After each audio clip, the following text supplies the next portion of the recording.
I'm Dr. Orion Taraban, and this is PsycHacks, Better Living Through Psychology. And the topic of today's short talk is dread.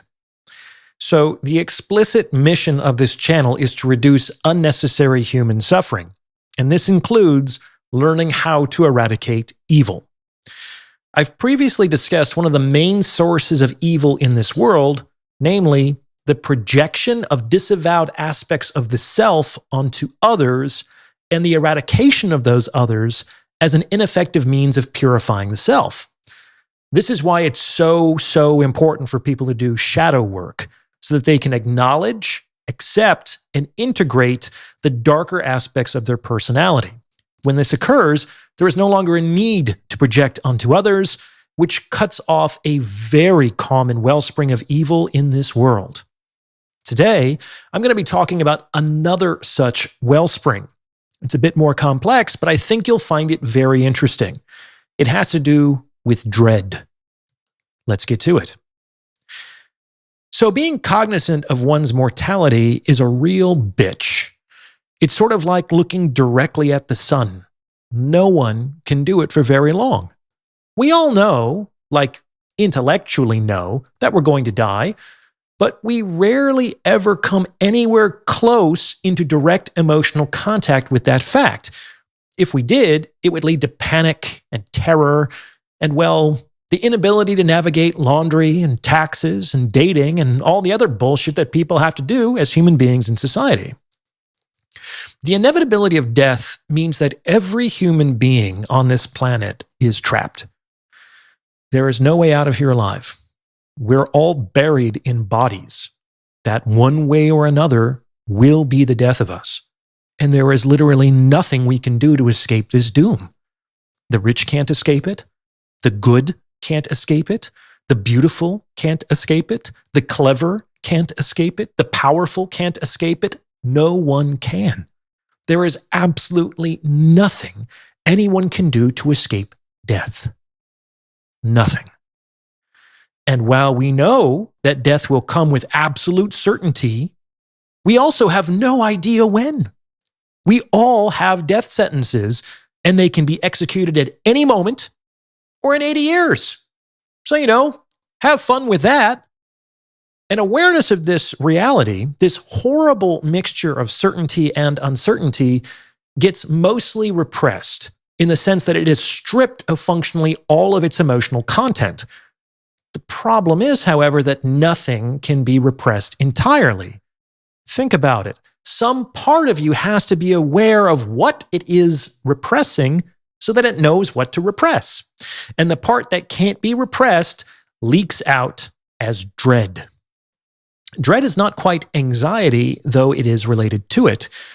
Dread is like a perpetual unease that makes living in the world uncanny.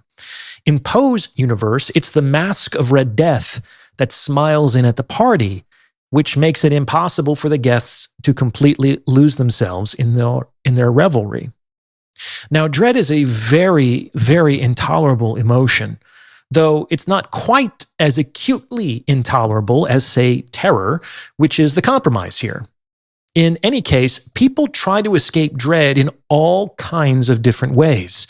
They can escape it with sex and drugs, work and ambition, entertainment and distraction, pleasure and hedonism, asceticism and self-denial, spiritual bypass and totemic identification, etc., etc., etc. Dread is pretty much intolerable for everyone, which is why everyone is basically trying to avoid it, even if very few people are actually aware of the origin of this motivation. Now, many of these avoidance behaviors can be sources of evil in their own right. However, these tend to be more commonplace sources of suffering. It turns out that there is an even more horrific solution to this problem. If you're interested in taking your understanding to the next level, I would encourage you to check out the Captain's Quarters, my members-only self-improvement community. Your monthly membership will get you access to a cadre of like-minded, supportive individuals, bi-monthly group consultation sessions hosted by yours truly, and exclusive content that you won't find anywhere else. Click the link in the description for more information. Hope to see you aboard. Before I tell you what it is, let me give you a comparable analogy. Have you ever had difficulty making a decision? You hesitate and procrastinate. You go back and forth, back and forth. You think about it, you overthink about it, and you overthink about it again until finally you say, fuck it. I'm just going to choose something because I can't take this anymore. And you impulsively take action. That is, you make a decision that is very unlikely to be your optimal choice because you just can't tolerate the stress of indecision any longer. Has that ever happened to you? That's called foreclosure, and it's something most of us have experienced at some point in our lives. Now, just like some people can't tolerate the stress of indecision, some people can't tolerate the strain of dread. They can't stand waiting for the axe to fall. The uncertainty kind of drives them crazy, and they say, fuck it, let's just make it happen. I can't take this anymore. I'm going to precipitate death. Either my own death or the death of the world, which put me in this untenable, unwinnable, inescapable situation. Just like those in foreclosure finally decide to turn away from indecision, but do so in a suboptimal way, the people who take this path finally decide to avoid their avoidance and move in the direction of death. And this can assume the relief of resignation. By taking action to collapse the uncertainty around their mortality, they divest themselves of dread and free themselves of its burden. Indeed, this can even feel empowering.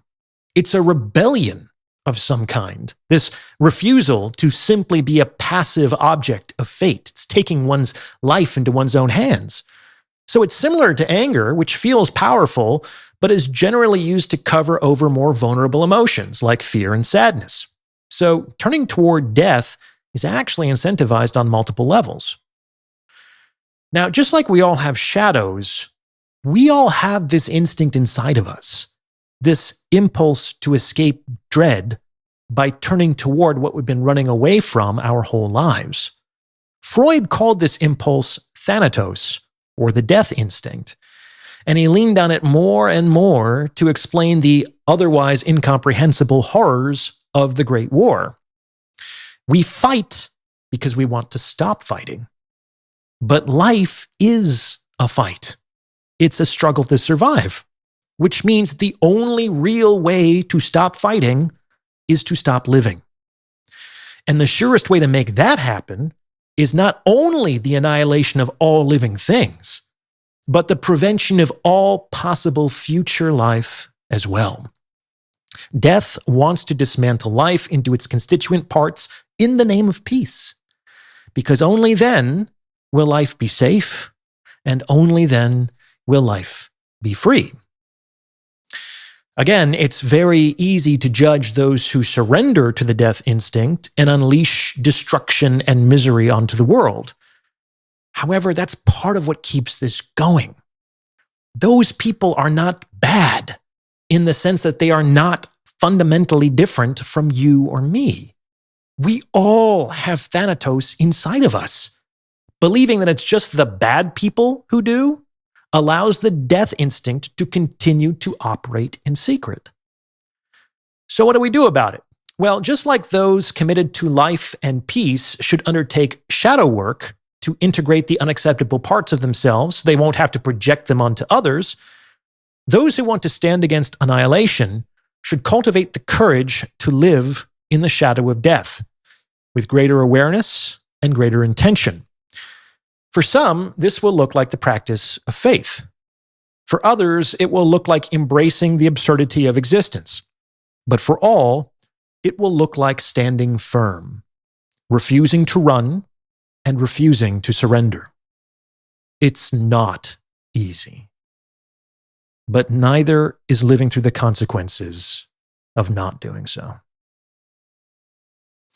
What do you think? Does this fit with your own experience? Let me know in the comments below. And please send this episode to someone who you think might benefit from its message. I know you know somebody who'd be into this because it's word of mouth referrals like this that really help to make the channel grow. Other value propositions. Anyone looking to join my free weekly newsletter, for which I write original content, or book a paid one-on-one consultation with yours truly, can do so on my website. There's also my best-selling book, The Value of Others, in which I explore the economic model of relationships, and my private member community, The Captain's Quarters, where, among other things, I host bi-monthly group consultation calls. If you're interested, check it out. The links to everything are in the description below. As always, I appreciate your support, and thank you for listening.